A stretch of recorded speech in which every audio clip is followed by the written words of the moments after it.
نالین پاکن شراک از رشتہ جہائے ماکن چے باشد گر کنی سوئم نگاہ ہمیشہ گر نہ باشد گاہے گاہے نگاہ یا رسول اللہ نگاہ یا حبیب اللہ نگاہ اننی فی بحر غم مغرقن خذ یدی ساحل لنا اشکا لنا یا صاحب الجمال و یا سید البشر من وجهک المنیر لقد نور القمر لا يمکن الثناء کما کان حقہ بعد از خدا بزرگ توئی قصہ مختصر۔ تمام حمد و ثنا تعریف و توصیف اللہ جل مجدہ الکریم کی ذات پاک کے لیے جو خالق کائنات بھی ہے اور مالک شش جہات بھی۔ اللہ جل وعلا کی حمد و ثنا کے بعد حضور نبی اکرم شفیع امم رسول محتشم نبی مکرم اللہ کے پیارے امت کے سہارے رب کے محبوب دانائے غیوب مالک رقاب امم فخر عرب و عجم والی کون و مکان سیاہ لا مکان سید انس و جاں سرور لالا رخاں نیر تاباں سرنشین مہوشاں ماہ خوباں شہنشاہ حسینہ تتمہ دوراں سر خیل زہرہ جمالاں جلوہ صبح ازل نور ذات لم یزل باعث تکوین عالم فخر آدم و بنی آدم نیر بطحا رازدار ما اوہا شاہد ما طغا صاحب علم نشرہ معصوم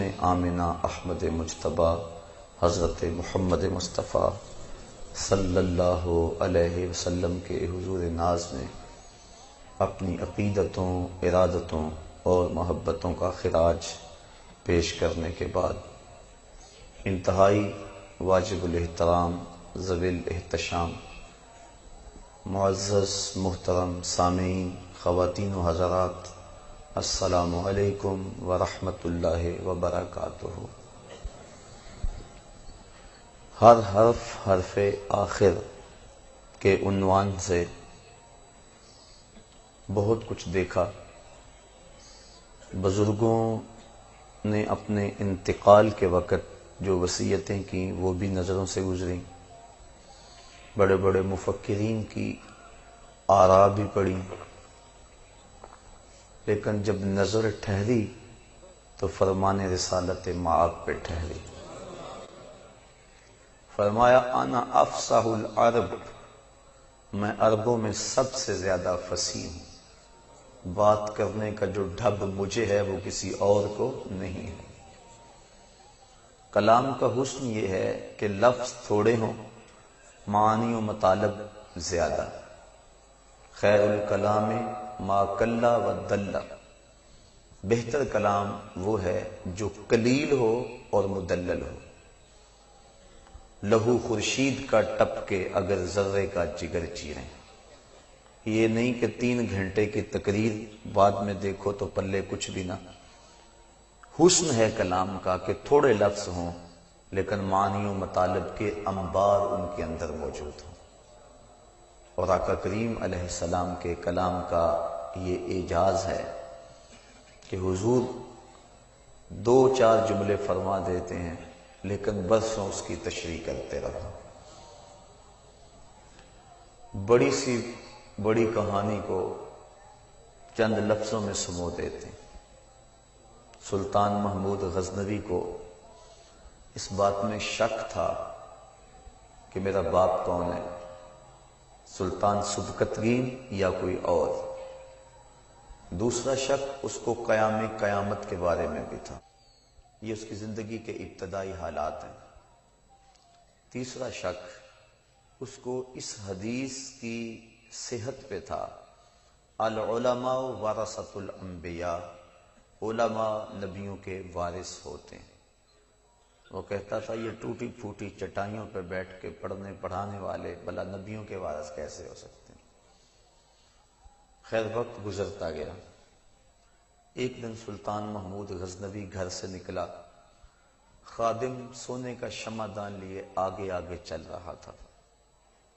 بادشاہ کی آنکھوں کے سامنے ایک منظر آیا، ایک مدرسہ ہے جس کی چھوٹی چھوٹی 4 دیواری ہے، اس میں ایک طالب علم اپنا سبق یاد کرتا ہے، بھول جاتا ہے تو مدرسے کی لالٹین میں تیل موجود نہیں، قریب ہی ایک ہندو کی دکان پر جلتے ہوئے گیس کی روشنی میں آ کے اپنا سبق دیکھتا ہے، جا کے پھر دہراتا ہے، بھولتا ہے تو پھر آتا ہے۔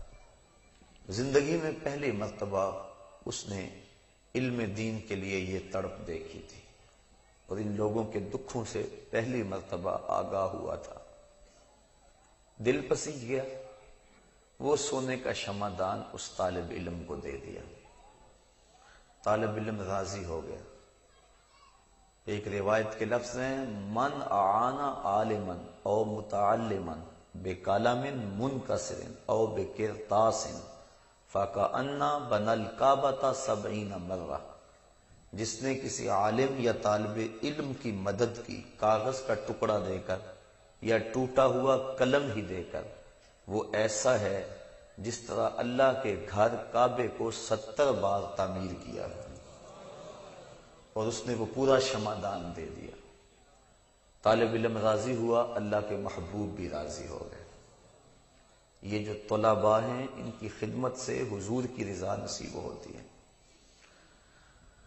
سلطان محمود غزنوی سویا، مقدر جاگے، حضور علیہ السلام کی زیارت نصیب ہوئی، اور آقا کریم نے فرمایا، من رآنی فی المنام فقد رأى الحق، جس نے مجھے خواب میں دیکھا اس نے مجھے ہی دیکھا۔ شیطان خواب کے اندر آ کر بھی حضور کی مثل ہونے کا دعویٰ نہیں کر سکتا۔ یہ شیطان کو بھی ہمت نہیں ہے کہ وہ نبی کی مثل ہونے کا دعویٰ کرے۔ کہا جس نے مجھے دیکھا اس نے مجھے ہی دیکھا۔ شیطان خواب میں میرا روپ نہیں ڈھال سکتا۔ دوسری بات، من رآنی فی المنام فسیرانی فی الیقظہ، بخاری شریف کے کلمات ہیں یہ۔ فرمایا کہ جس نے مجھے خواب میں دیکھا ان قریب جاگتے بھی دیکھ لے گا۔ علماء کرام شارحین اس کی تشریح میں لکھتے ہیں کہ ساری زندگی نہ بھی دیکھ سکا تو جب نزع کا عالم ہوگا رخ محبوب سامنے ہوگا، اور اگر اس وقت حضور کی زیارت نصیب ہو جائے، سوکھا نکلے سا ضروری جے ویخ لواں مکھ تیرا، اگر اس وقت زیارت نصیب ہو جائے تو پھر اور کیا چاہیے۔ تو جس نے مجھے خواب میں دیکھا اس نے مجھے ہی دیکھا، جس نے مجھے خواب میں دیکھا ان قریب جاگتے بھی دیکھ لے گا۔ تیسری بات، حضور اگر کسی کے خواب میں آئے تو قصد اور ارادے سے آئے۔ میں آپ کے خواب میں آؤں، آپ میرے خواب میں آئیں، میرا آپ کا عزم اور ارادہ نہیں ہوتا۔ 100 بار ایسا ہوتا ہے کہ میں آپ کو خواب میں دیکھتا ہوں، آپ کو پوچھتا ہوں، بتاتا ہوں بلکہ کہ جناب میں نے آپ کو آج رات خواب میں دیکھا، آپ کو تو نہیں پتا ہوتا۔ مجھے ساتھی کہتے ہیں کہ آج ہم نے آپ کو خواب میں دیکھا، مجھے تو نہیں پتا ہوتا میں کسی کے خواب میں گیا ہوں۔ لیکن اللہ کے محبوب علیہ السلام اگر کسی کے خواب میں جائیں، قصد، ارادے اور مرضی سے جاتے ہیں۔ چوتھی بات، ہم خواب میں کسی سے کچھ وصول کریں تو وہ محض خواب ہوتا ہے، محض خواب۔ کروڑ پتی بن گئے، صبح اٹھیں گے تو کنگال ہوں گے، بھوک میں تڑپتے ہوئے سو گئے، رات 5 سٹار ہوٹلوں سے کھانا کھاتے رہے، صبح اٹھیں گے پیٹ خالی ہوگا بھرا ہوگا، خواب ہے نا۔ 100 بار میرے ہاتھوں میں تیرا دامن آیا، جب آنکھ کھلی تو اپنا ہی گریباں تھا۔ کچھ نہیں ہوتا، خواب محض خواب ہے۔ خواب میں کوئی کسی کو کچھ دے، وہ وصول کرے تو خواب ہی ہے، لیکن اللہ کے محبوب اگر کسی کو کچھ عطا کریں تو یہ امام بوسیری سے پوچھو، رات چادر ملتی ہے، صبح اٹھتے ہیں کندھوں پہ موجود ہوتی ہے۔ امام سخاوی القول البدیع میں لکھتے ہیں، اور بھی لوگوں نے لکھا ہے کہ ایک شخص حضور کے روضے پہ کھڑا ہے اور کیا کہتا ہے؟ آنا ضیف ہوگا، حضور میں آپ کا مہمان ہوں، آپ کے ہوتے ہوئے میں کسی اور چوکھٹ پہ تو نہیں جانا، آپ کے در پہ کھڑا ہوں۔ اعلیٰ حضرت فرماتے ہیں اور کوئی دیتا بھی کب ہے؟ کون دیتا ہے؟ دینے کو منہ چاہیے، دینے والا ہے سچا ہمارا نبی۔ کوئی دیتا بھی نہیں، اور چند ٹکڑے اگر جھولی میں کوئی ڈال بھی دے تو ساری زندگی جتلاتا رہے۔ عارف عبد المتین نے اس موقع پہ حد کر دی، وہ کہتا ہے اور جتنے بھی سہارے ہیں سبق کرتے ہیں، اور جتنے بھی سہارے ہیں سبق کرتے ہیں، عزت نفس بڑھاتا ہے سہارا دے۔ ہر سہارا بندے کو کمزور کرتا ہے۔ کسی کی چوکھٹ سے مانگ کر آنے والا سر اٹھا کر نہیں چلتا کہ میں فلاں کا مانگت ہوں، لیکن جو نبی کی چوکھٹ سے خیرات لے کر پلٹتا ہے وہ سر اٹھا کے چلتا ہے کہ مجھے یہ خیرات نبی کے در سے ملی ہے۔ اور جتنے بھی سہارے ہیں سبق کرتے ہیں، عزت نفس بڑھاتا ہے سہارا تیرا۔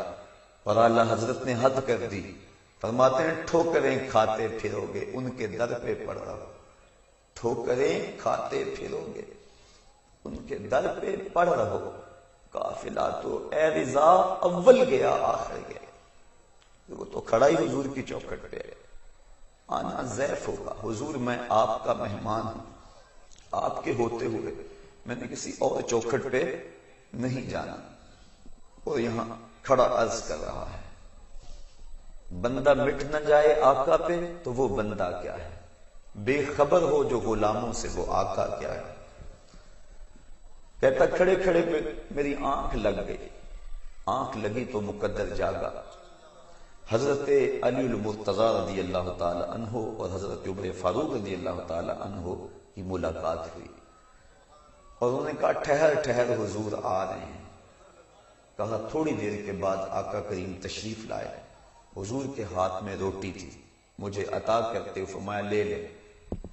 کہتے میں نے حضور سے وہ روٹی وصول کی اور خواب ہی میں اسے کھانا شروع کر دیا۔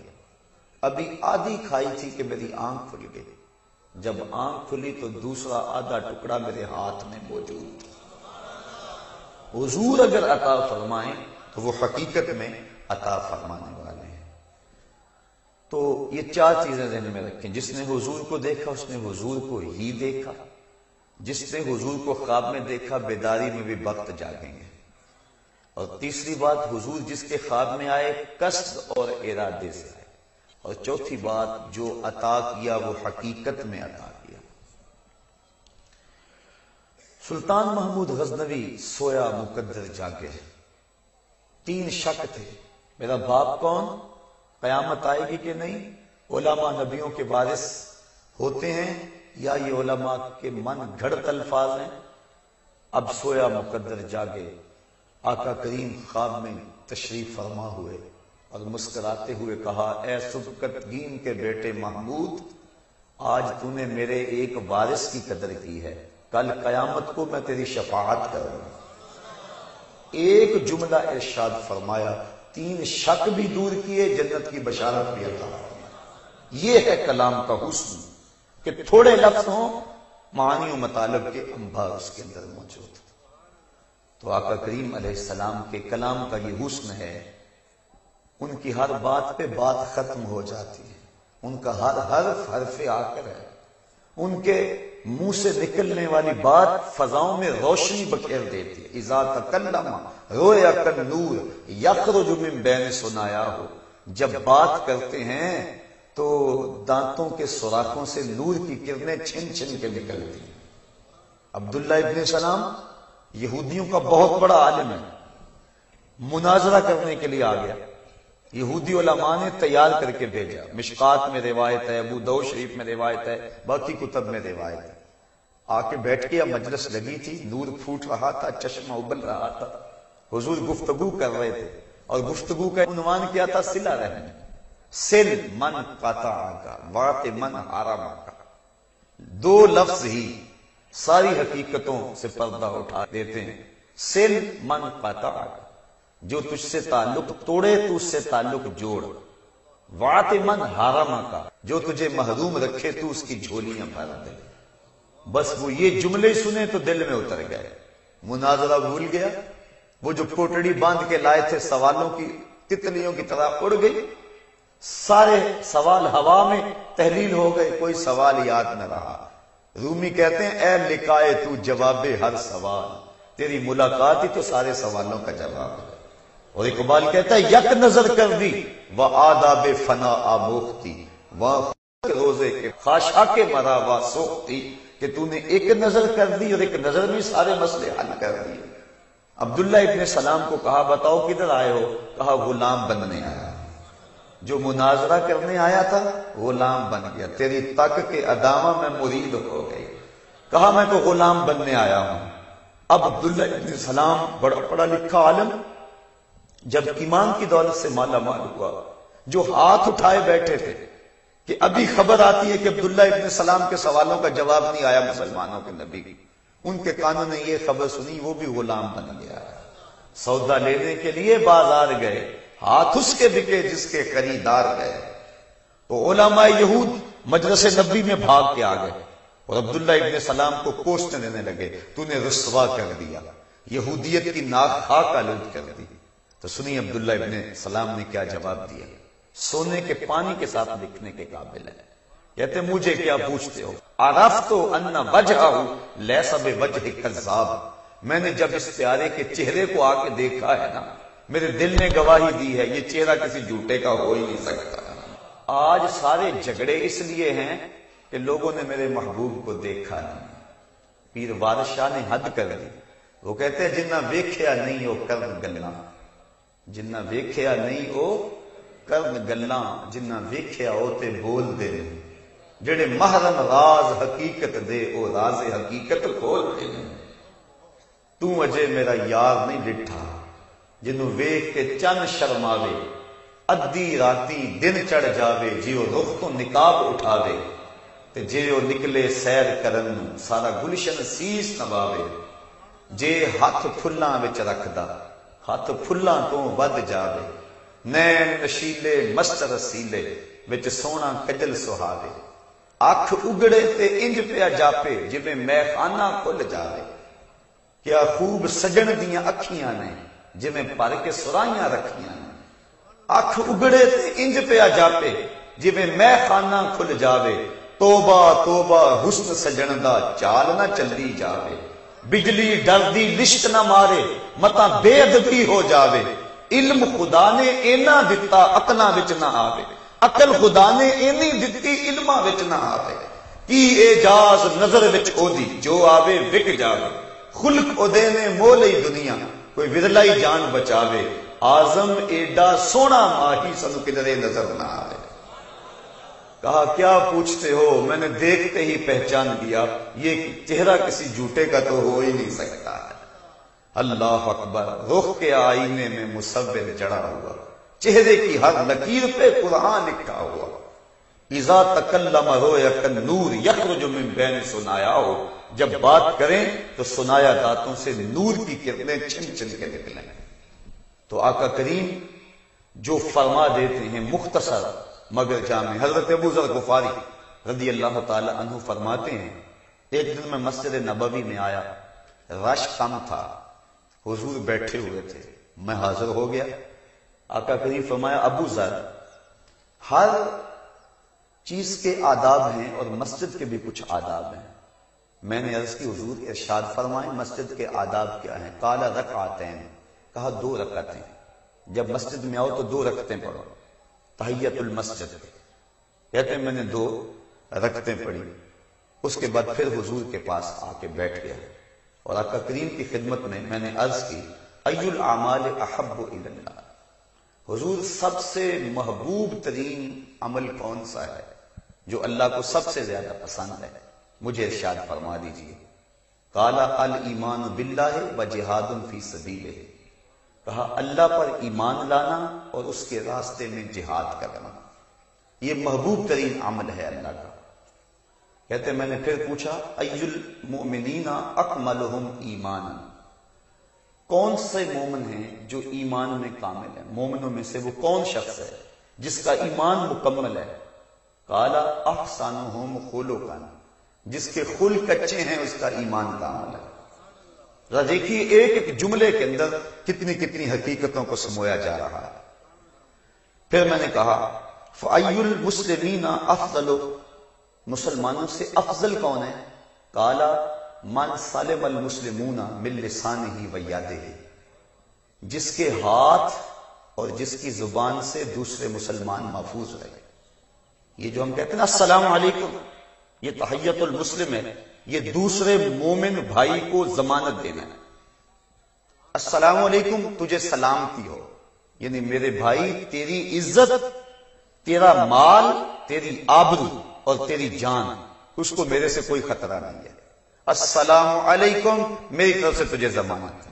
اور وہ آگے سے کہتا ہے وعلیکم السلام، میرے بھائی پر میری طرف سے تجھے بھی ضمانت ہے، تو میری طرف سے بے خوف ہو جا، میرے سے تجھے کوئی خطرہ نہیں ہے۔ کاش ہم السلام علیکم کا مفہوم سمجھ جائیں تو معاشرے میں روشنی اور نور آ جائے، لیکن آج تو حالت ایسی ہو گئی ہے معاشرے کی کہ وہ کسی نے خوب عکاسی کی کہ گھر کی آگ بجھی تو کچھ سامان بچا تھا جلنے سے، گھر کی آگ بجھی تو کچھ سامان بچا تھا جلنے سے، وہ بھی ان کے ہاتھ لگا جو آگ بجھانے آئے تھے۔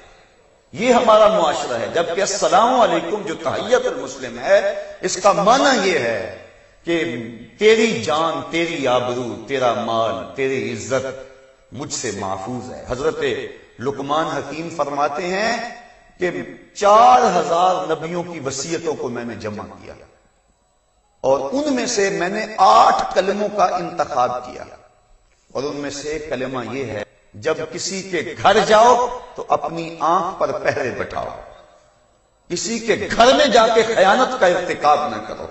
تو جب بندہ کسی کو السلام علیکم کہہ دیتا ہے تو اس کا مطلب یہ ہے کہ میری طرف سے تو بے فکر ہو جا، میں تجھے سلامتی کی ضمانت دیتا ہوں۔ تو کہا کہ کون سا مسلمان ہے جو افضل ہے؟ قال من سلم المسلمون من لسانہ ویدہ، جس کے ہاتھ سے اور جس کی زبان سے دوسرا مسلمان محفوظ رہے۔ پھر میں نے عرض کی ای الہجرۃ افضل، بہترین ہجرت کون سی ہے، کون سی ہجرت افضل ہے؟ قال من ہاجر من السوء، جس نے گناہوں سے ہجرت کر لی، برائیوں سے ہجرت کر لی، یہ اچھی ہجرت ہے۔ گناہوں سے کنارہ کشی کرنا یہ بہترین ہجرت ہے۔ کہتے ہیں میں نے پھر عرض کی اوصنی، حضور مجھے کوئی وصیت کر دے، موج لگی ہوئی ہے، مسجد نبوی کا ماحول ہے، رنگ و نور کی برسات ہو رہی، جب حسن تھا ان کا جلوہ نما، انوار کا عالم کیا ہوگا، کیسا رنگ ہوگا، کیسا ماحول ہوگا، کھجور کی چٹائی پہ کونین کا شہنشاہ بیٹھا ہوا، حکمت کے موتی رول رہا ہے، ابو ذر دست بستہ ہے، ہاتھ جوڑ کے پوچھتے ہیں، بندہ نواز جھولیاں بھر رہا ہے، ایک ایک جملے میں خزانے لٹا رہا ہے۔ کہا اوصنی، حضور مجھے وصیت کیجیے۔ کہا اوصیک بتقوی اللہ فإنہ زین لأمرک، کہ اچھا میں تجھے اللہ سے ڈرنے کی وصیت کرتا ہوں، یہ تیرے معاملات کا حسن ہے، تیری زندگی میں نکھار پیدا کر دے گا اگر تو اللہ سے ڈرنا سیکھ جائے گا۔ برکھا برس رہی تھی، باڑا بٹ رہا تھا، رحمتیں امڈ امڈ کے آ رہی تھی، گھٹائیں چھائی ہوئی تھی۔ ابو ذر غفاری نے کہا زدنی یا رسول اللہ، حضور یہ تو وصیت سن لی، کچھ اور ارشاد کر رہے۔ قال علیک بطول الصمت وإیاک والضحک فإنہ یمیت القلوب ویذہب نور الوجہ۔ کہا اچھا پھر تیرے اوپر لازم ہے کہ تو خاموشی اختیار کیا رکھے، زیادہ باتیں نہ کیا کر، اور ہنسنے سے گریز کیا کر، اس لیے کہ زیادہ ہنسنا دل کو مردہ کر دیتا ہے اور چہرے کے نور کو اٹھا کے لے جاتا ہے۔ اور ایک روایت میں فرمایا من سامتا نجا، جس نے خاموشی اختیار کی وہ نجات پا گیا۔ پہلی مرتبہ بادشاہ کا بیٹا مکتب میں آیا اور استاد یہ حدیث پڑھا رہا تھا، اس نے کہا پہلے اس پہ تو عمل کر لوں، باقی باتیں بعد میں ہوں گی۔ دل بدل گیا، اندر کا رنگ تبدیل ہو گیا، اب خاموش، گھر میں گیا خاموش. بادشاہ پریشان ہو گیا کہ بیٹے کو کیا ہو گیا. حکماء کو بلایا، کسی نے کہا دماغ میں خشکی پڑ گئی، کسی نے کچھ کہا مالش ہو رہی ہے، کسی نے کہا کہ صبح سیر کے لیے بھیجا کرو، کسی نے کہا شکار کے لیے بھیجا کرو. خادم ساتھ ہے، شکار کے لیے جا رہے ہیں. راستے میں برگد کا گنا درخت تھا. شکاری نے نظر اٹھائی، دیکھا کہ درخت پہ کچھ موجود نہیں ہے، گزر گیا. گزرا تو فاختہ بول پڑی. واپس پلٹ آیا، شکاری نے دیکھا شاخساروں کے درمیان فاختہ بیٹھی ہوئی تھی. تاک کے مارا فاختہ پڑکتی نیچے آ گئی. کہنے لگا صدقت یا رسول اللہ، میرے آقا آپ نے سچ کہا، نہ بولتی تو نہ ماری جاتی. اب واپس پلٹے، بادشاہ نے کہا سناؤ. خادم کہنے لگا اتنی بات کہی ہے. اس نے کہا اچھا، اس کا مطلب ہے کہ یہ قصدن ایسے کیے ہوئے، اس کو لٹاؤ اور مارو. اس کو لٹا دیا گیا اور جلاد کوڑے برسانے لگا. پھر بولا صدقت یا رسول اللہ، آقا آپ نے سچ کہا. فاختہ بولی وہ ماری گئی، میں بولا میں مارا گیا. تو کہا علیکا بطول الصمت، تمہارے اوپر طویل خاموشی اختیار کرنا ہے. وَإِيَّاكَ وَالضِّحْكَ فَإِنَّهُ يُمِيتُ الْقُلُوبَ وَيُذْهِبُ نُورَ الْوَجْهِ. کہا اور ہنسنے سے گریز کرنا، کیونکہ ہنسنا جو ہے وہ چہرے کے نور کو بھی لے جاتا ہے اور دلوں کو بھی مردہ کر دیتا ہے. اور اللہ نے قرآن میں فرمایا فَلْيَضْحَكُوا قَلِيلًا وَلْيَبْكُوا كَثِيرًا، تھوڑا ہنسا کرو، زیادہ رویا کرو. اللہ اکبر. کہا زدنی یا رسول اللہ. حضور یہ بھی سن لیا، کچھ اور ارشاد کر رہے ہیں. موج لگی ہے. اللہ اکبر. فرمایا احب المساکین ومجالستہم، اچھا پھر مسکینوں سے پیار کیا کر اور ان کے پاس بیٹھنے کو محبوب جانا کر. ان لوگوں کے پاس آیا کر. یہ جو درماندہ حال لوگ ہیں، غریب ہیں، دکھی لوگ ہیں، مسکین لوگوں کے پاس زندگی گزارا کر.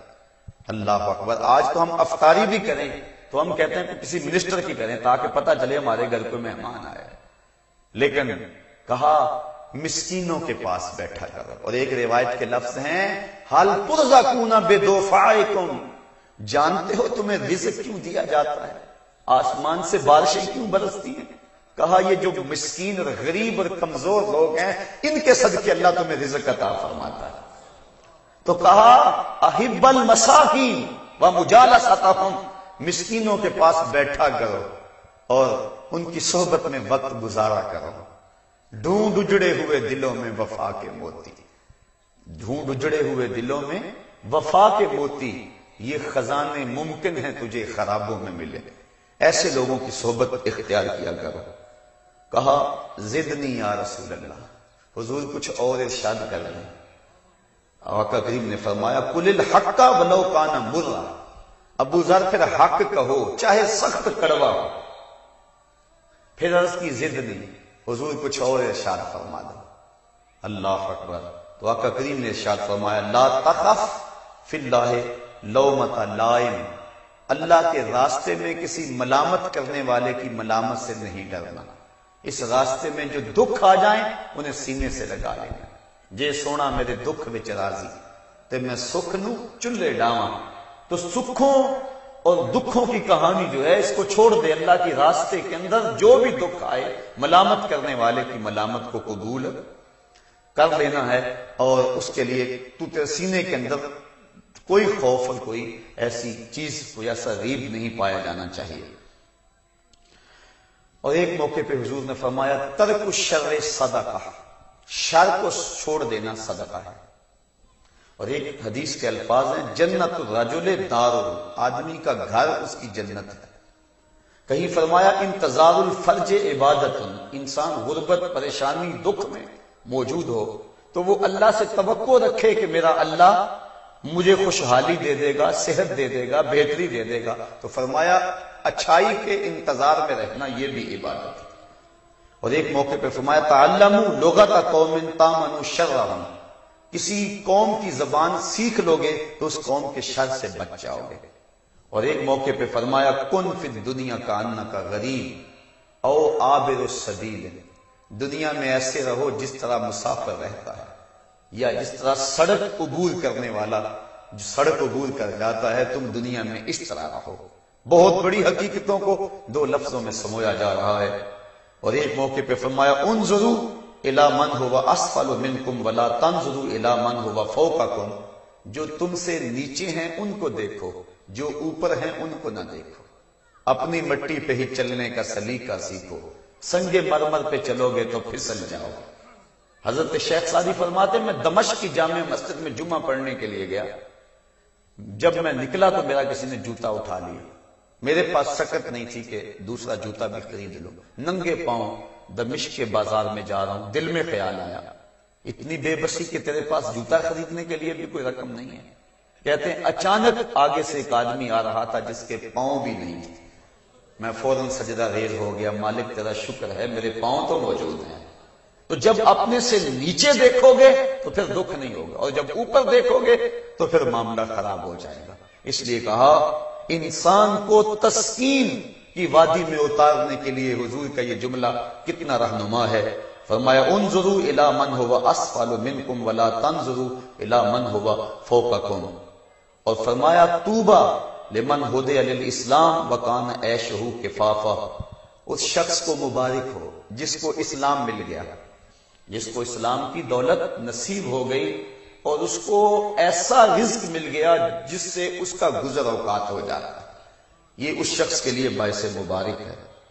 اور پھر فرمایا ارحموا عزیزا ذلا ارحموا عالما بین الجہال، جو شخص معاشرے میں معزز ہو کبھی ذلیل ہو جائے تو تم اس کو ذلیل نہ کرو، اس کی عزت کرو، اور وہ عالم جو جہلوں میں پھنس جائے اس پہ رحم کھاؤ۔ اللہ اکبر۔ پھر ارشاد فرمایا لا یؤمن احدکم حتی یحب لاخیہ ما یحب لنفسہ، اتنی دیر تک کوئی شخص کامل مومن نہیں ہو سکتا جب تک اپنے مومن بھائی کے لیے وہ پسند نہ کرے جو اپنے لیے پسند کرتا ہے۔ پھر ارشاد فرمایا طاعت النساء ندامت، جو بندہ مرد عورتوں کی اطاعت میں لگ جاتا ہے اس کو سوائے شرمندگی کے اور کچھ نہیں ملتا۔ مرد کو اپنی رائے کا تفوق رکھنا چاہیے۔ حضرت علی المرتضیٰ رضی اللہ تعالیٰ عنہ فرماتے ہیں ایک دن ایسے ہی دریائے رحمت جوش میں تھا، مجھے موقع مل گیا آقا کریم علیہ السلام سے کوئی بات کرنے کا۔ سألت رسول اللہ صلی اللہ علیہ وسلم عن سنتہ، میں نے عرض کی حضور اپنے طریقے اور اپنی سنت کے بارے میں کچھ فرما دیں کہ آپ کا انداز کیا ہے، آپ کی سنت کیا ہے۔ تو حضور نے 17 چیزیں ارشاد فرمائی، ان کو سن لیں۔ ایک ایک حرف سے نور نکل رہا ہے، ایک ایک لفظ زندگی کی حقیقتوں سے پردہ اٹھا رہا ہے، اور حضور کی زندگی نکھر کے سامنے آ رہی ہے۔ اور آقا کریم نے ارشاد فرمایا المعرفۃ راس مالی، معرفت میرا راس المال ہے۔ راس المال اس مال کو کہتے ہیں جس کے بغیر تجارت شروع نہیں ہو سکتی، وہ بنیادی مال جو آپ سرمایہ لگاتے ہیں کسی کام میں۔ تو کہا میرا بنیادی سرمایہ معرفت ہے، پہچان ہے۔ حضرت آدم علیہ السلام کی جب تخلیق ہوئی تو سب سے پہلے جب انہوں نے شعور کی آنکھ کھولی انہوں نے دیکھا کہ میرے بدن پہ کپڑے نہیں ہیں، تو وہ جلدی جلدی جنت کے پتے لے کر اپنے بدن کو ڈھانپنے لگے۔ تو جب انسان معرفت حاصل کرتا ہے تو پھر اس میں عمل پیدا ہوتا ہے، تو جس کے پاس معرفت نہیں ہے اس کے پاس کچھ بھی نہیں ہے۔ تو من عرف نفسہ فقد عرف ربہ، جس نے اپنے نفس کو پہچان لیا اس نے اپنے رب کو پہچان لیا، اور جس نے اپنی ہی معرفت حاصل نہ کی اس نے اپنے رب کی معرفت حاصل کیسے کرنی ہے۔ اسی لیے اقبال کہتا ہے نا اپنے من میں ڈوب کر پاجا سراغ زندگی، میرا نہیں بنتا تو نہ بن اپنا تو بن، تو راز کن فقاں ہے اپنی آنکھوں پر عیاں ہو جا، خودی کا رازداں ہو جا خدا کا ترجمہ ہو جا، خودی میں ڈوب جا غافل یہ سر زندگانی ہے، نکل کر حلقہ شام و سحر سے جاویداں ہو جا، مسافے زندگی میں سیرت فولاد پیدا کر، شبستان محبت میں حریر و پرنیاں ہو جا، گزر جا بن کے سیلے تندروں کوہ بیاباں سے، گلستان راہ میں آئے تو جوئے نغمہ کہاں ہو جا، تیرے علم و محبت کی نہیں ہے انتہا کوئی، نہیں ہے تجھ سے بڑھ کر ساز فطرت میں نوا کوئی۔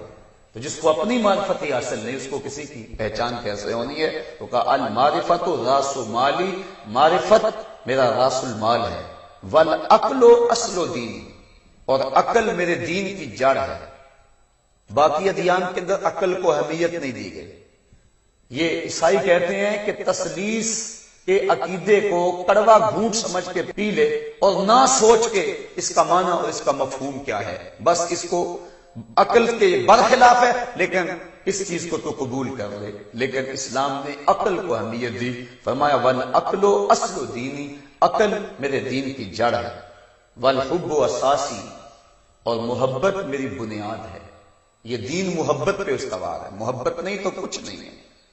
آگے فرمایا والشوق مرکبی، اور شوق میری سواری ہے، وذکر اللہ انیسی، اللہ کا ذکر میرا مونس ہے، میرا غمخوار ہے، والثقۃ کنزی، اعتماد میرا خزانہ ہے، والحزن رفیقی، اور دکھ حزن تکلیف یہ میرا ساتھی ہے، والعلم صلاحی، اور علم میرا اسلحہ ہے، والصبر ردائی، صبر میرا لباس ہے، والرضا غنیمتی، اور رضا میری غنیمت ہے، والعجز فخری، اور عجز درماندگی یہ میرا فخر ہے، والزہد حرفتی، اور زہد و عبادت یہ میرا حرفہ اور پیشہ ہے، والیقین قوتی، یقین میری غذا ہے، والصدق شفیعی، اور سچائی میرا دوست ہے، والطاعت حسبی، اور اطاعت میرے لیے کافی ہے، والجہاد خلقی، جہاد میرا اخلاق ہے، وقرۃ عینی فی الصلاۃ، اور نماز میری آنکھوں کی ٹھنڈک ہے۔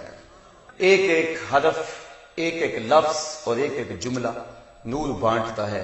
کتنے ایسے الفاظ ہیں اور کیسے کلمات ہیں، اور ایک سمندر ہے، بحر ذخار ہے، لیکن اگر سب کو آپ کے سامنے رکھوں تو وقت تو سمٹ گیا۔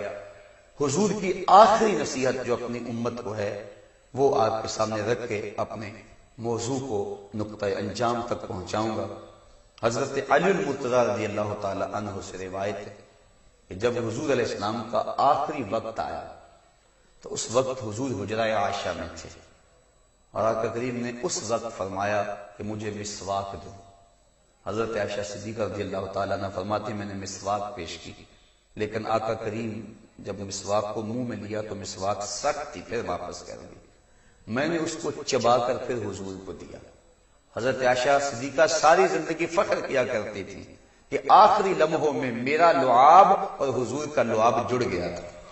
اللہ اکبر، ساری زندگی آپ کو اس پہ فخر رہا۔ حضور علیہ السلام نے فرمایا جو لوگ ہیں میرے قریب آ جائیں، تو حضور نے سب کو اپنے قریب کر کے جو حضور کے آخری کلمات تھے وہ حضور نے اپنی امت کو جو آخری اور اہم وصیت کی، ابن کثیر نے اس کو روایت کیا، باقی لوگوں نے بھی اس کو روایت کیا، الفاظ مختلف ہیں۔